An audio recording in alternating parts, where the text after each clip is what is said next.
Assalamualaikum Ustaz. Waalaikumsalam.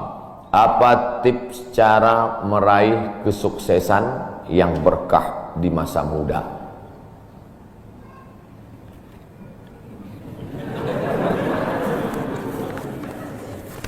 Saya tidak pernah bercita-cita menjadi apapun. Cita-cita saya dulu cuma satu, bagaimana membahagiakan orang tua. Itu saja. Ya Allah, aku sekolah, tak tahu dulu pulang mau jadi apa, yang penting bisa membahagiakan orang tua. Itu saja. Jadi setelah itu sampai, ya sudah, bisa menyenangkan hati orang tua, bisa, itu saja. Maka selalu saya sampaikan di kampus-kampus kepada mahasiswa, kalian kalau belum bisa membahagiakan orang tua, jangan menyusahkan orang tua. Ini kadang baru ngelihat namanya aja di HP dah kumat darah tinggi man. Kalau belum bisa membahagiakan dia, jangan menyusahkan dia. Maka saya di Mesir 4 tahun tak pernah saya minta duit. Tiba-tiba udah sampai ke Mekah. Mak, aku udah di Mekah. Dari mana kau dapat ongkos? Ada tabunganku sikit-sikit. Pergi ke Makkah, kerja, pulang, bayar hutang. Jangan pernah menyusahkan orang tua. Oleh sebab itu cita-citanya yang pertama mencari ridha Allah. Ridha Allah fi ridhal walidain wa sukhutullah fi sukhutil walidain. Pulang saya ke kampung, saya mau beli tanah berapa meter, ternak lele, tanam cabai, daun ubi, malam mengajar ngaji. Cita-cita saya kecil aja. Tak ada cita-cita mau jadi ustadz viral disambut di airport, tak ada. Terus kata mak saya, masa kau S2 tinggal di kampung, pergilah ke kota. Akhirnya saya menghonor jadi dosen, siang jadi dosen, malam ceramah di masjid, direkam, diupload, khutbah diupload, like and share, akhirnya viral. Diusir beberapa kali, makin viral. Dibully, makin viral. Akhirnya yang membuli saya taubat sekarang. Ini orang makin dibully, makin viral. Udah kita diamin aja lah. Itu semua itu kerja kita atau kerja Allah? Kerja Allah. Kerjakan kerja kita, urusan Allah biar Allah yang urus. Kita hidup ini sama macam bawa pancing. Kita tugas kita ambil bambu, pasang kail, cari cacing, letakkan. Masalah ikannya datang tak datang itu urusan Allah. Ini kadang banyak orang ngurus urusan Allah yang dia urus. Urusan Allah yang kau urus. Kata Allah, yang mendatangkan ikan ini urusan aku. 10 pancing pasang, itu urusan kita. Tarik pancing 1, cacingnya hilang. Cari pancing 1, kailnya hilang. Cari pancing 1, talinya hilang. Yang ke-10, bambunya hilang. Marahkah kita? Tidak. Karena urusan kita sudah selesai. Serahkan urusan Allah. Pulang ke rumah, rupanya Allah mau kasih kita bukan ikan mentah, tapi ikan masak. Banyak orang terlalu berpikir hidup ini kau buat saja urusanmu, urusan Allah. Urusanmu berangkat dari rumah kerja, masalah hasilnya urusan Allah. Berapa banyak orang bekerja tapi tak dapat apa-apa. Betul? Kalau sudah rezeki tak kemana. Tapi jangan gara-gara ini lalu bapak enggak kerja. Dibangunkan ibu besok pagi, bang, apa enggak kerja masuk kantor? Urusan Allah. Kalau ada suami ibu seperti itu, ibu jangan marah, biarkan aja. Nanti jam 12 dia bangun, dia lapar, dia tengok, mana makanan? Ibu jawab, urusan Allah. Harus ada usaha dan ikhtiar. Pertama, niat cari ridha Allah. Kedua, senangkan orang tua. Ketiga, berusaha. Setelah itu, tawakal Allah. Hidup jangan susah. Hidup sudah susah, jangan bikin susah. Hidup sudah pahit, jangan minum kopi pahit. Apa hukumnya suami menyembunyikan uang dari istri?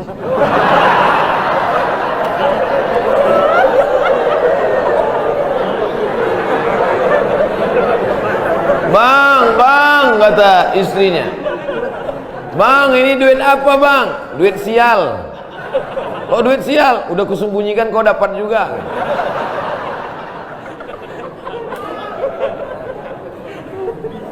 Bapak menikah sama ibu, ibu menikah sama bapak, apakah hartanya jadi satu atau harta masing-masing?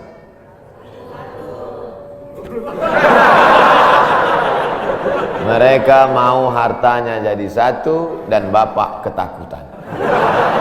Itu yang saya baca. Sekarang kita baca ayatnya. Walakum nisfu ma taraka azwajukum illam yakul lahunna walad.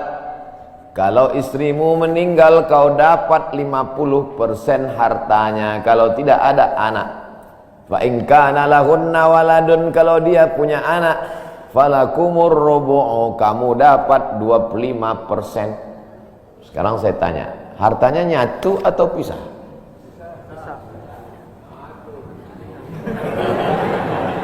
Memang kalau belum sarapan susah nangkap. Saya ulang sekali lagi. Walakum nisfu ma taraka azwajukum. Hai para suami, kamu dapat setengah harta istrimu kalau tidak ada anak. Fa in kana lahunna waladun, kalau ada anak kamu dapat 1/4. Artinya hartanya misah. Harta bapak beda, harta ibu beda. Ibu kerja, punya kebun, punya tanah, punya speedboat, itu harta dia. Bapak punya usaha, harta bapak. Meninggal ibu, 50% untuk bapak. Apa beda harta ibu dengan harta bapak? Di dalam harta bapak ada hak ibu, dalam harta ibu tidak ada hak bapak. Takbir. Saya ulang sekali lagi. Ibu menikah dengan bapak, bapak menikah dengan ibu, ibu bawa harta, bapak bawa harta. Bedanya apa? Dalam harta bapak ada hak ibu, dalam harta ibu tidak ada hak bapak. Kenapa dalam harta bapak ada hak ibu? Karena bapak wajib memberi nafkah. Kewajiban bapak 5. Pertama, kasih makan. Kedua, kasih pakaian. Ketiga, kasih tempat tinggal. Keempat, kasih pendidikan. Kelima, kasih perhatian. Lebih dari yang ini, itu bukan milik mereka lagi. Jelas?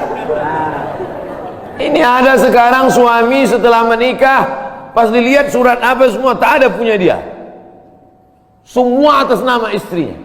Ini orang kalau meninggal ini tidak kena azab kubur, karena di dunia sudah terlalu azab dengan istrinya. Dari yang saya sampaikan ini jelas tentang pembagian batasan-batasan harta. Jelas? Jelas. Jadi tidak serta-merta setelah menikah, jangan mau anak perempuan kita ditipu laki-laki. Istriku, mana surat mobilmu, mana surat tanahmu, tadi kita sudah akad nikah, semua hartamu, milikku, surgamu di bawah tapak kakiku. Oh, tidak begitu. Makanya laki-laki harus ngerti, perempuan juga harus paham. Kalau tidak, sedang main bola aja ada aturannya, statuta. Kalau tidak, akan hancur. Tapi insya Allah jelas itu. Pak Ustadz minta tolong doakan ibu saya, sudah lama sakit. Nanti kita doakan di akhir majelis. Bukan cuma ibu bapak, ibu-ibu semua kita doakan. Bagaimana niatnya doanya? Bagaimana niatnya doanya mandi taubat? Nawaitu, aku berniat ghuslat taubat, mandi taubat. Saya nggak bisa bahasa Arab Pak Ustadz, bahasa Indonesia, bahasa Makassar, bahasa Jawa, bahasa Batak, bahasa Mandailing, bahasa Aceh. Saya niat mandi taubat karena Allah Ta'ala. Bagaimana cara mandinya Pak Ustadz? Seperti mandi wajib, basah dari ujung rambut sampai ke ujung kaki. Di mana mandinya Pak Ustadz? Di laut bisa. Kolaka ini 30% saja daratan Pak Ustadz, yang 70 adalah lautan. Nah, mandi di laut. Apalagi kalau sampai ke tengah laut, bukan cuma dosanya hilang, orangnya hilang sekali.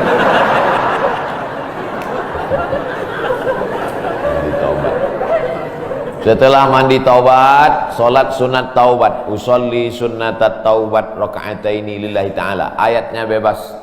Ayat apa yang paling panjang? Hafal kau amma yatasaalun? Tidak. Wadduha? Tidak. Kulhu? Hafal baca kulhu. Di sujud terakhir banyak berdoa. Berapa kali solat sunat taubat sehari? Sebanyak-banyaknya. Kami dulu dipesankan guru kami, pagi sholat sunat taubat, siang sholat sunat taubat, petang sholat sunat taubat, sebanyak-banyaknya sholat sunat taubat, sholat sunat taubat, sholat sunat taubat, sholat sunat taubat. Usolli sunat taubat raka'atain lillahi ta'ala. Ma min muslimin yudhnibu dzamban, ada orang yang silap salah berbuat dosa, summa yatatahhar, bersuci, berwudu, mandi, taubat, summa yusolli raka'ataini, sholat sunat 2 rakaat, summa yastaghfirullah, minta ampun kepada Allah, illa ghafarallahu lah, Allah mengampunkan dosa-dosanya. Bulan Rajab banyak-banyak taubat, bulan Sya'ban tingkatkan ke taubat, masuk ke dalam bulan Ramadan insyaallah mendapatkan Lailatul Qadri khairum min alfi syahr. Semoga Ustaz senantiasa diberikan Allah kesehatan, amin. Saya dari Medan. Ada juga orang kampung saya di sini. Bagaimana cara bakti seorang anak, cara membahagiakan orang tua berjarak jauh dengan kita, sedangkan bertemu dekat bersama orang tua mungkin hanya 1 tahun sekali, Idul Fitri saja, karena harus bekerja di PT Antam Tbk Sulawesi Tenggara. Ada sesuatu yang tak bisa kita bayar dengan uang, tak bisa dibayar dengan uang. Yang bisa merasakan ini orang yang orang tuanya sudah meninggal, yang masih hidup tak bisa. Lam ya'rif man lam yadhuq, yang tak pernah merasakannya tak bisa menceritakannya, karena tak bisa dirasakan. Setelah orang tua itu tak ada, barulah kita rasa dunia ini hampa, tak ada gunanya. Duit itu tak ada gunanya, mobil itu tak ada gunanya, rumah itu tak ada gunanya, apapun tak ada gunanya. Waktu dapat saya gelar doktor dari Sudan, pulang saya ke rumah, tak ada gunanya, tak bisa lagi diceritakan. Dulu apapun yang dapat diceritakan, mak, aku dapat sorban dari mak, aku dapat peci.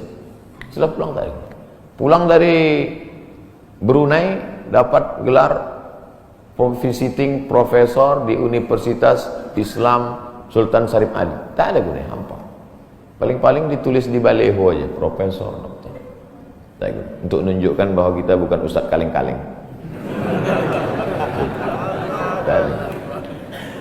Nanti setelah dia tidak ada, barulah kau cari mana kain yang pernah dia pakai dulu, mana sajadah yang dulu dia pakai waktu sholat, di mana dia dulu sering duduk. Bekas tempat duduknya aja pun bisa menghilangkan rindu. Bekas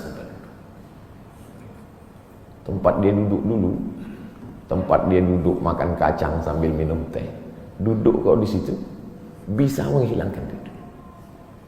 Quran yang dia baca dulu lengkap dengan rehalnya, bangun kau tengah malam, kau bentang sajadah, duduk kau di situ, kau buka Quran yang dia baca dulu, hilang rindu.